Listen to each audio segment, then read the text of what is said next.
শনিবার দুপুরে বারাসাতের বামনগাছি এলাকায় একটি কল সেন্টারে কর্মরত এক মহিলাকে উদ্দেশ্য করে স্থানীয় কয়েকজন যুবক কটূক্তি করেন বলে অভিযোগ প্রতিবাদ করায় মহিলা ও তার সহকর্মীকে মারধরও করা হয়।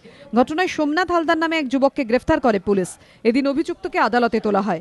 অভিযোগকারীদের দাবি, সোমনাথ হালদারের বিরুদ্ধে অভিযোগ তুলে নেওয়ার জন্য স্থানীয় তৃণমূলের একাংশ চাপ তৈরি করছে।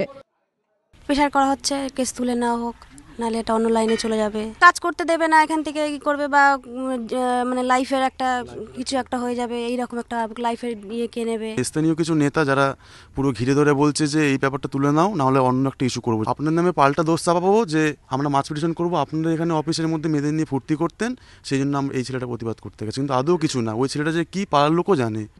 যদিও যাবতীয় অভিযোগ অস্বীকার করেছে স্থানীয় তৃণমূল নেতৃত্ব। তাদের দাবি, ধৃত সোমনাথ হালদারের সঙ্গে দলের কোনো সম্পর্ক নেই। কোনো লোকজন এরকম বলে না, যারা বলে তা সিপিএম লোক বলে। সোমনাথ হালদার নামে কোনো তৃণমূল কর্মী আমাদের এখানে কোশমিন কালেও ছিল না, আজও নেই, আগামী দিন হবে কিনা জানি না। তো বাজে কথা। বাকি বলেছে কারোর সাথে তোমার সাথে আমার পরিচয় আছে, হতেই পারে না। ওদেরকে হলো আমরা ফার্স্টে মানিনি। দাদা হলো যেহেতু যার বাড়িতে থাকে, দাদা তো মদ খেয়েছিল। কে? দাদা তো মদ খেয়েছিল।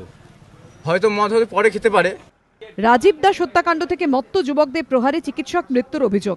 সেই সব ঘটনায় রেশ কাটতে না কাটতেই বারাসাতে ফের ইপটিজিং এর অভিযোগ। আর এবার নাম জড়ালো খোদ শাসক দলের। সমীরণ পালের রিপোর্ট, এবিপি আনন্দ, উত্তর 24 পরগনা।